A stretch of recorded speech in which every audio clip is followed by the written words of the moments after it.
नमस्कार मित्रों, स्वागत है आप सभी का श्रद्धा सेतु पर देवी भागवत पुराण की दिव्य यात्रा के इस एपिसोड में। मित्रों, अब तक हमने देखा है कि कैसे सुखदेव जी ने ज्ञान, वैराग्य और सत्य की अंतिम परीक्षा पार करते हुए राजा जनक के महल तक पहुंच बनाई है। अब देखेंगे कैसे राजा जनक उनके मन की गहराई नापते हैं और सिद्ध करते हैं कि सच्चा योगी कौन है, जो संसार में रहकर भी संसार से परे हो सके। आज हम उसी महत्वपूर्ण संवाद का अगला अध्याय समझेंगे। क्या वास्तव में सुखदेव जी विवाह और गृहस्थ जीवन स्वीकार करते हैं? क्यों राजा जनक कहते हैं कि गृहस्थाश्रम त्याग नहीं बल्कि एक तप है, और मुक्ति प्राप्त करने के लिए किस प्रकार का मन चाहिए, वैराग्यपूर्ण या विवेकपूर्ण? अब हम सुनेंगे राजा जनक और सुखदेव जी के प्रश्नोत्तर। राजा जनक के उपदेश से सुखदेव जी की शंका का निवारण, व्यास जी के पास लौटने के बाद उनका विवाह, 4 पुत्र तथा 1 कन्या की उत्पत्ति, कन्या के विवाह और संतान का वर्णन, सुखदेव जी का गृह त्याग और व्यास जी का विषाद, श्री शंकर जी का अनुग्रह, व्यास जी को सुखदेव का प्रतिबिंब दर्शन। सूत जी कहते हैं, तदंतर सुखदेव जी ने आगमन का समाचार पाकर राजा जनक अपने मंत्रियों सहित गुरुपुत्र को आगे करके उनके पास गए। उन्हें उत्तम आसन पर बैठाया, भली भांति आओ भगत की, कुशल मंगल पूछा, दूध देने वाली गौ सामने उपस्थित कर दी। सुखदेव जी ने महाराज जनक के किए हुए सत्कारों का नियमानुसार राजा से भी उन्होंने कुशल पूछी और उनसे अपना शुभ समाचार कह सुनाया। कुशल प्रश्न होने के पश्चात व्यास नंदन सुखदेव जी सुखदायी आसन पर बैठे और उनका चित्त शांत था। तब राजा जनक ने उनसे पूछा, महाभाग, आप बड़े निष्पृह महात्मा हैं। मुनिवर, किस काम से आपका यहाँ पधारना हुआ, बताने की कृपा कीजिए। सुखदेव जी बोले, महाराज पिता व्यास जी ने मुझसे कहा कि तुम विवाह कर लो, क्योंकि सभी आश्रमों में उत्तम गृहस्थाश्रम ही है, परंतु उनकी आज्ञा को बंधनकारक मानकर मैंने उसे स्वीकार नहीं किया। उन्होंने कहा यह बंधन नहीं है, तब भी मैंने उनकी बात नहीं मानी। मेरा मन विविध कल्पनाओं में उलझने लगा है। मेरी मनोवृत्ति को समझकर मुनिवर व्यास जी बोले, तू मिथिला चला जा, शोक मत कर, वहाँ राजा जनक रहते हैं। वे ज्ञानिक पूरी पुरुष है, वो याज्ञनिक पुरुष एवं जीवन मुक्त है। विदेह नाम से उन्हें सारा जगत जानता है। वहाँ वे अकंटक राज्य करते हैं। राज्य का भार संभालते हुए भी वे माया के बंधनों से मुक्त हैं। परम तपस्वी पुत्र, फिर भी तू क्यों डरकर वनवृत्ति स्वीकारना चाहता है? महाभाग, राजा जनक की स्थिति देखकर अपने मानसिक अंधकार को दूर करके तुझे विवाह कर लेना चाहिए। यदि मेरी बात पर विश्वास न हो तो जाकर उन महाराज से पूछ लो। वे राजा जनक जी तेरे मानसिक संदेह का निराकरण कर देंगे। पुत्र, उन राजा की बात सुनकर शीघ्र मेरे पास लौट आना। महाराज, पिता की आज्ञा मानकर मैं आपकी पुरी में आ गया। आप निष्पाप पुरुष हैं। मैं संसार के बंधन से मुक्त होना चाहता हूँ। मुझे क्या करना चाहिए, ये बताने की कृपा करें। राजेंद्र, तप, तीर्थ, व्रत, यज्ञ, स्वाध्याय, तीर्थवास अथवा ज्ञान, इन साधनों में से किसका आश्रय लेने से मुक्ति सुलभ होती है, यह कहने की कृपा करें। जनक जी ने कहा, सुनिए, मोक्ष मार्ग का अनुसरण करने वाले ब्राह्मण को चाहिए कि पहले उसका यज्ञोपवीत संस्कार हो, तब विद्या पढ़ने के लिए वह गुरु के यहाँ निवास करे। वेद और वेदांत का अध्ययन हो जाने पर गुरु को दक्षिणा दे, उसका समावर्तन हो, तब वह विवाह करके गृहस्थाश्रमी बन जाए, मन पर अधिकार रखे। इसके अतिरिक्त दूसरा कोई विधि विधान उसके लिए लागू नहीं होता।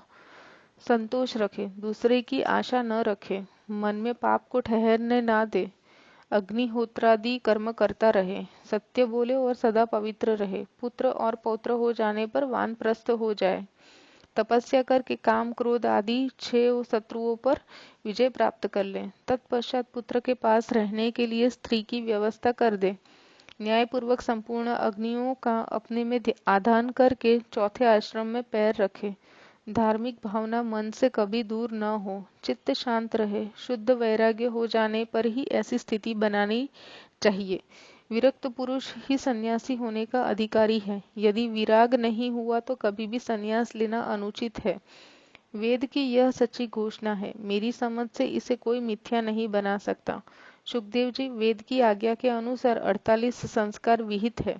उनमें से महापुरुषों ने गृहस्थ के लिए 40 संस्कार बतलाए हैं। साथ ही शम दम आदि 8 संस्कार मुक्तिकामी पुरुष के लिए निश्चित किए गए हैं। क्रमशः एक आश्रम के नियमों का पालन करके दूसरे आश्रमों में जाएं, यही आदरणीय पुरुषों की आज्ञा है। श्री सुखदेव जी ने पूछा, बुद्धि में वैराग्य और प्रत्यक्ष ज्ञान एवं परोक्ष ज्ञान का उदय हो जाने पर गृहस्थ आदि आश्रमों में रहना आवश्यक है क्या, या फिर वन में रहना चाहिए? जनक जी ने कहा, मानद बलवती इंद्रियों पर अधिकार प्राप्त करना बड़ा कठिन काम है। ये इंद्रियां अपक्व बुद्धि पुरुष के मन में अनेकों प्रकार के विकार उत्पन्न कर देती हैं। यदि संन्यास ले लेने पर भी काम वासना जग उठे तो फिर वह पुरुष सुंदर पदार्थ खाने, कोमल शैया पर सोने, इंद्रिय सुख भोगने तथा पुत्र पाने की इच्छा को कैसे शांत कर सकता है? वासनाएं बड़ी दुर्जर है, ये शांत नहीं होती, अतः इसका वेग शांत करने के लिए क्रमशः त्यागी बनना चाहिए। ऊपर सोने वाला तो कभी न कभी गिरता ही है, जो नीचे सोता है उसकी गिरने की संभावना नहीं रहती। सन्यासी हो जाने पर भ्रष्ट हो जाए तो फिर उसके लिए कोई भी मार्ग सहज नहीं है। चींटी पैर से ही वृक्ष के मूल पर चढ़कर डालियों पर चलती जाती और धीरे धीरे सुखपूर्वक फल तक भी पहुंच जाती है। पक्षी कोई विघ्न सामने न आ जाए इस भय से बड़ी तीव्र गति से चलता है। परिणाम यह होता है कि वह तो थक जाता है और चींटी सुखी होती है। जो भगवत साक्षात्कार से वंचित है वे मन के प्रबल वेग को रोक नहीं सकते। अतः क्रमशः वर्णाश्रम धर्म का अनुसरण करते हुए मन को जीतना चाहिए।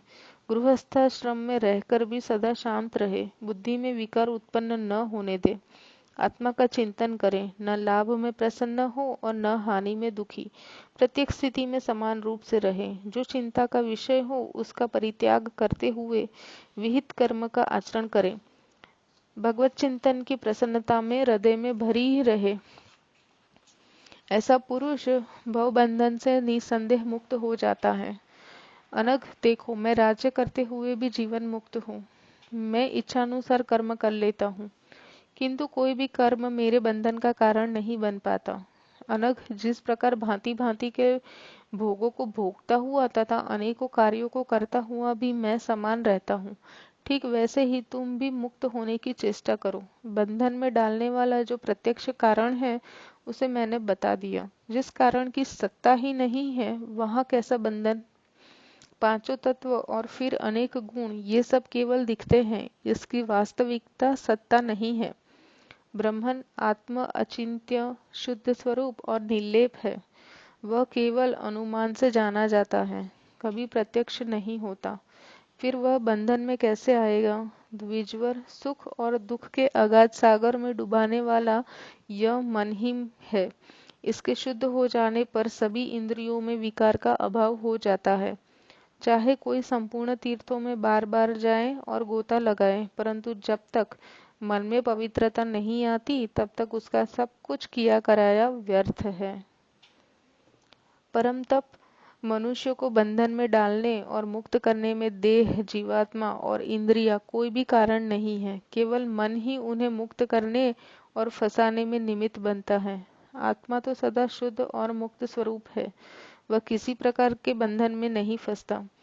बंधन और मोक्ष तो मन में रहते हैं। मन शांत रहा तो बंधन और मोक्ष की सत्ता स्वयं शांत हो जाती है। शत्रु, मित्र और उदासीन आदि सभी भेद मन में रहते हैं। आत्मा एक है। मनुष्य यदि द्वैत बुद्धि न करे तो भेद की संभावना कैसे हो?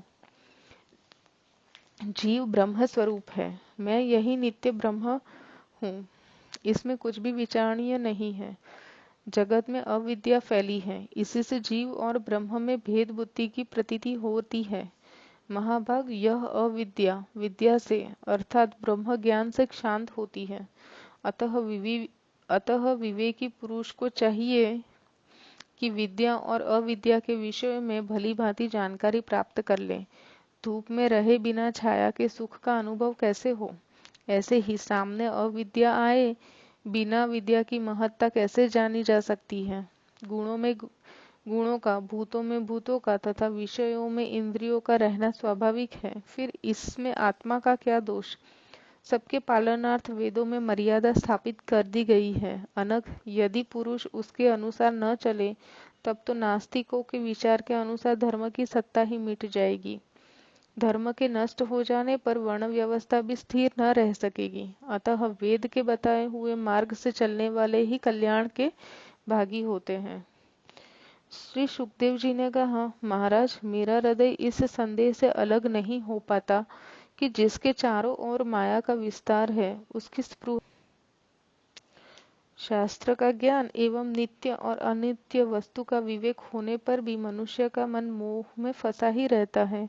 फिर वह मुक्त कैसे हो सकता है? केवल शास्त्रीय ज्ञान में इतनी शक्ति नहीं है कि उसके प्रभाव से हृदय का अज्ञान दूर हो सके। जैसे दीपक की चर्चा से अंधकार में कोई कमी नहीं होती। राजेंद्र, विज्ञ पुरुषों का वक्तव्य है कि संपूर्ण प्राणियों के सदा साथ मैत्री होनी चाहिए, किंतु यदि वह गृहस्थ है तो इस कर्तव्य का पालन कैसे कर सकेगा? राजन, धन की, राज्य सुख की तथा संग्राम में विजय पाने की अभिलाषा आपके हृदय में बनी है, तब आप जीवन मुक्त कैसे हुए? आप चोर में चोर बुद्धि तथा तपस्वी में साधु बुद्धि रखते हैं। अपने और पराये का ज्ञान आपको है, फिर आप में विदेहता कैसी? राजन, कड़वे, तीखे, खट्टे एवं कसीले आदि रसों का तथा अच्छे बुरे का ज्ञान आपको है ही, अतः अच्छे कामों में आपका मन रमता और बुरे की ओर जाता नहीं। महाराज, जागृत, स्वप्न और सुषुप्ति आदि तीनों अवस्थाएं समयानुसार आपका साथ देती है। फिर आपसे साम्यावस्था की क्या संभावना रही? हाथी, घोड़े, रथ एवं पैदल सैनिक सबके सब मेरे अधीन है। मैं सबका स्वामी हूँ। आप यह मानते हैं कि नहीं?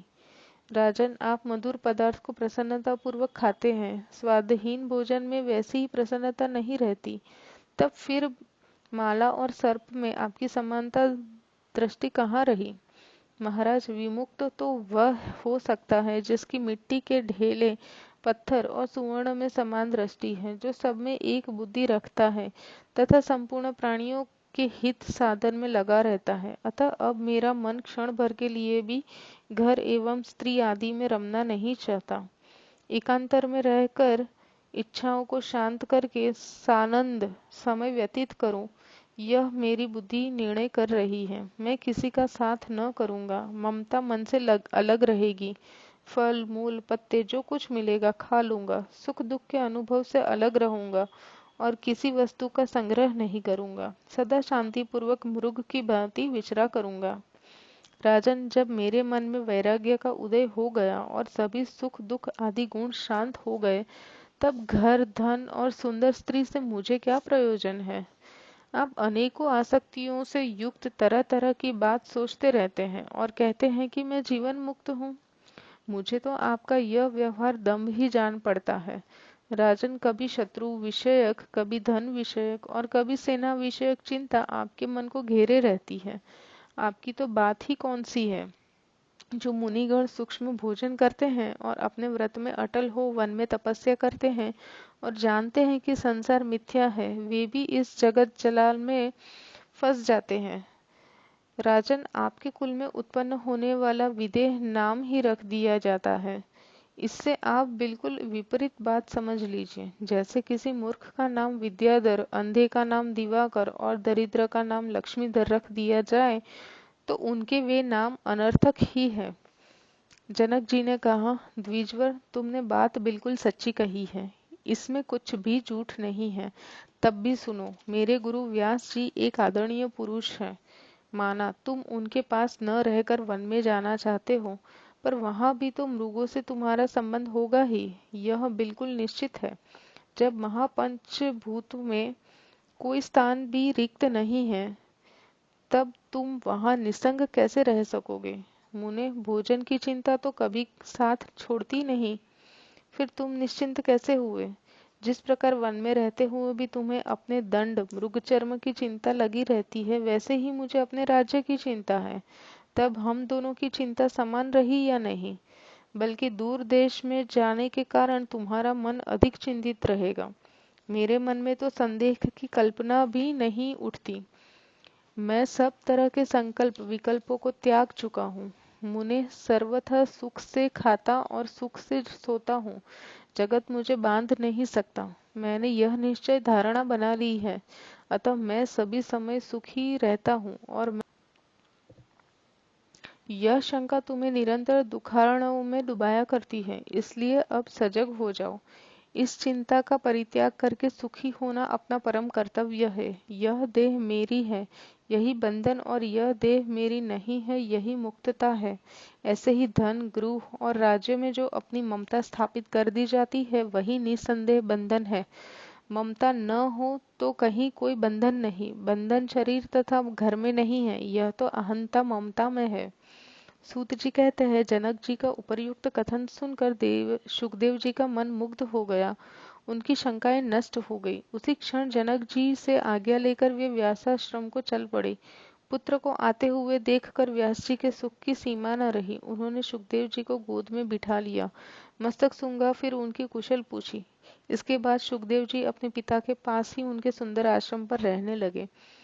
वे वेदाध्ययन में सफलता पा चुके थे, संपूर्ण शास्त्रों का सम्यक प्रकार से अध्ययन किया था।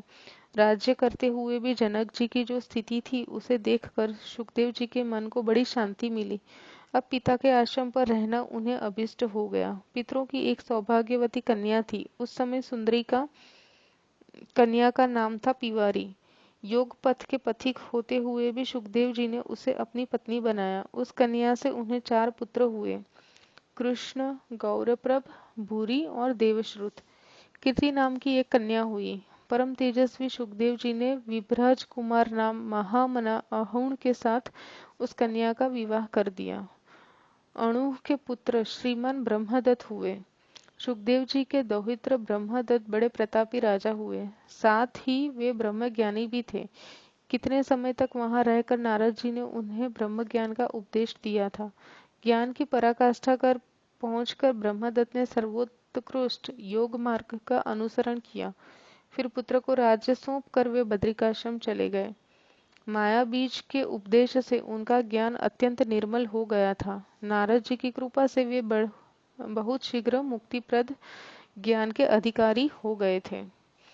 फिर सुखदेव जी अपने पिता व्यास जी का साथ छोड़कर कैलाश के सुरम्य शिखर पर गए। वहां उन्होंने अविचल समाधि लगा दी। परम सिद्धि मिल जाने पर उनका आसन शिखर से ऊपर उठ गया। आकाश में वे इस प्रकार चमकने लगे मानो महान तेजस्वी सूर्य चमक रहे हो। सुखदेव जी के ऊपर उठते समय पर्वत का शिखर फटकर 2 भागों में बट गया। वायु की भांति तीव्र गति से वे आकाश में चले तो उत्पातों की भरमार हो गई।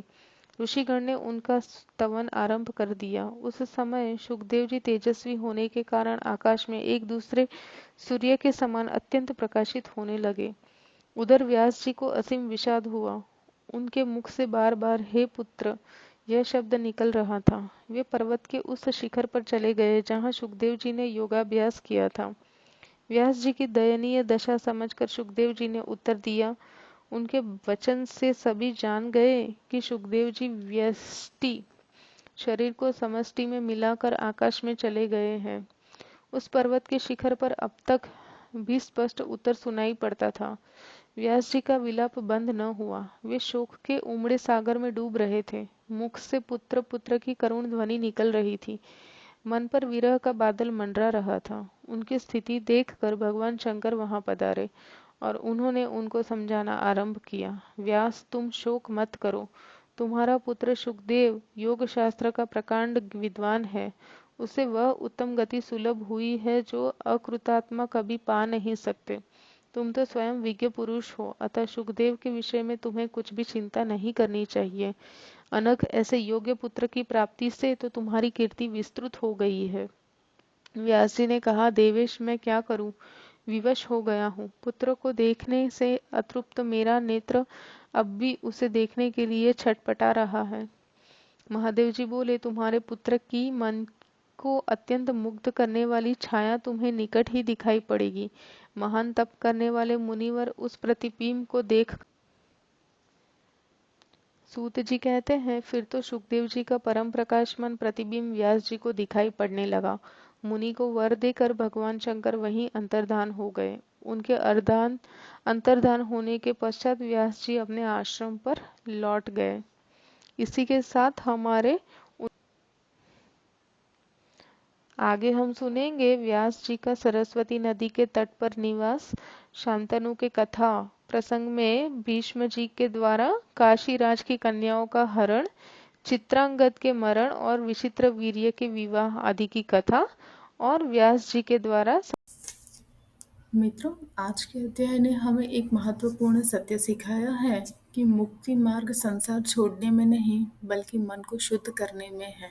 सुखदेव जी ने वैराग्य में जन्म लिया, लेकिन राजा जनक ने उन्हें समझाया कि गृहस्थ जीवन भी एक योग है, एक तप है, एक कर्तव्य है।